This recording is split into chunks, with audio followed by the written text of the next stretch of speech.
अय्यूब lawn खंडी road पे एक unique wedding hall जो कि 500 से लेकर 5000 की कैपेसिटी रखता है, वो भी 2 एकड़ पार्किंग के साथ। हर तरह के फंक्शंस के लिए हॉल अवेलेबल है, जैसे हकीका, बर्थडे पार्टी और वेडिंग, वो भी 20% डिस्काउंट के साथ। अर्जेंट बुकिंग मई, जून और सभी सीजन की डेट्स अवेलेबल है, तो आज ही कॉल करें बुकिंग के लिए। कल्याण लोकसभा चुनाव में महाविकास आघाड़ी के उम्मीदवार को लेकर नया ट्विस्ट। शिवसेना उद्धव ठाकरे गुट ने दाखिल कराया पूर्व महापौर का पर्चा।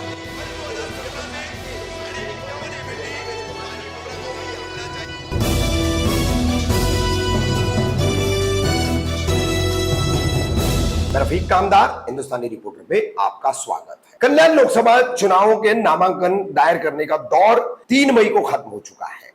अब इस कल्याण लोकसभा चुनाव क्षेत्र में इंडिया अलायंस या महाविकास आघाड़ी की अधिकृत रूप से उम्मीदवार घोषित की गई है डोंबिवली की पूर्व शिव सैनिक, फिर मनसे में जाकर वापस शिवसेना उद्धव ठाकरे गुट में आने वाली पूर्व नगर सेविका वैशाली राणे दरेकर। तो वैशाली राणे दरेकर की उम्मीदवारी भी घोषित हो गई है। उन्हें शिवसेना उद्धव ठाकरे गुट ने महाविकास आघाड़ी की तरफ से उम्मीदवारी देते हुए AB फॉर्म भी दे दिया है, लेकिन ये AB फॉर्म के साथ उन्होंने पर्चा भी दायर कर दिया था।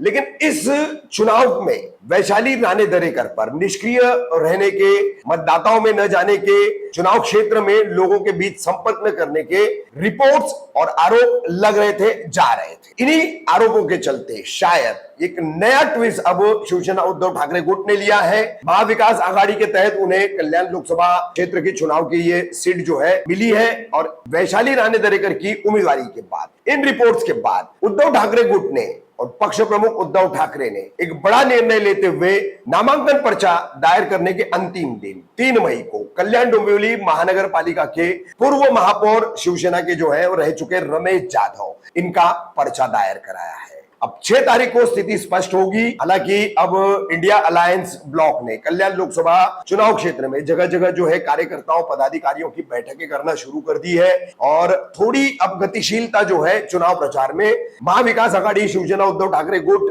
उम्मीदवार के खेमे से शुरू हो चुकी है। मगर ये नया ट्विस्ट क्यों कर लिया गया? एहतियातन उठाया गया कदम था। अगर वैशाली राणे दरेकर का पर्चा रद्द होता है, अवैध होता है, तो एक उम्मीदवार होना चाहिए, इस नीति के तहत किया गया, या वाकई में जो इनपुट जा रहे थे पार्टी प्रमुख तक और इंडिया अलायंस ब्लॉक तक कि वैशाली राणे दरेकर सक्रिय नहीं है, नेगेटिविटी हो रही थी, प्रचार में नहीं उतर रही है, ऐसी बातें की जा रही थी, तो उसके चलते उम्मीदवार बदलने की कोई रणनीति है, ये 6 तारीख को स्पष्ट होगा। 6 तारीख आखिरी दिन होगा कि कितने उम्मीदवार चुनाव में मैदान में बने हुए हैं। 6 तारीख को जो भी उम्मीदवार अब अपने नामांकन वापस लेंगे, उसके बाद जो है स्थिति साफ होगी, और उसी दौरान शिवसेना उद्धव ठाकरे गुट की तरफ से दोनों उम्मीदवारों को जिन्हें AB फॉर्म देकर के उम्मीदवारी दी गई, वो वैशाली राणे दरेकर, और जिन्हें फिर से पर्चा दायर करवाया गया पूर्व महापौर रमेश जाधव, इनमें से कौन उम्मीदवार मैदान में कल्याण लोकसभा चुनाव क्षेत्र में बना रहेगा, ये साफ होगा। अब इस नए ट्विस्ट को लेकर के, नए घटनाक्रम को लेकर के हम सबसे पहले क्यों कर रमेश जाधव ने पर्चा भरा, उस पर क्या बोल रहे रमेश जाधव, वो आपको दिखाएं, और फिर आप अंत में देखिए कि अपनी उम्मीदवारी को लेकर के और पार्टी की निर्णय प्रक्रिया को लेकर क्या कह रही है वैशाली राणे दरेकर। पक्षाचा काय निर्णय, काय ट्विस्ट या याच्यात आला असेल, काय दुरुस्ती असेल, त्याच्यामुळे काय पक्षप्रमुखांनी हा निर्णय घेतला. AB फॉर्म पण त्यांना देण्यात आलेला आहे, तर याविषयी काय चर्चा? याबाबत पक्ष निर्णय घेणार आहे. AB फॉर्म जरी दिला असला तरी सर्वच निर्णय हा पक्षप्रमुखच आहे. तर तुम्ही भेटणार आहेत का? ते स्वतः तुम्हाला फोन करणार? मला फोन आज संध्याकाळी, मला अनिल परबांचा फोन होता, ते मला संध्याकाळी तुम्हाला मी फोन करतो म्हणून. पक्षप्रमुख जे ठरवतील ते, शिवसेनेची जी भूमिका आहे मान्य पक्षप्रमुख उद्धवजी ठाकरे यांची, ती भूमिका मान्य असेल. बघा, पक्ष आदेश देत असतो त्याप्रमाणे पदाधिकारी किंवा कार्यकर्ते काम करत असतात. आता त्यांना आदेश दिला पक्षाने की तुम्ही फॉर्म भरा, त्यांनी तो फॉर्म भरलेला आहे. पक्षाचे अधिकृत उमेदवार म्हणून मी फॉर्म भरताना तुम्ही सगळेजण हजर होते, रॅली काढली आपण, त्यामुळे तो फॉर्म भरलेला आहे. एक पक्षाची प्रॅक्टिस असतात, एक फॉर्म त्यांच्याकडनं भरून घेतला. म्हणजे मॅडम तुमच्यावर काय दबाव वगैरे की तुम्ही माघार घेणार अशी बिलकुल नाही. चर्चा सुरू आहे. वैशाली दरेकर राणे कधी कोणाला घाबरलेली नाही आणि कोणालाही घाबरत नाही.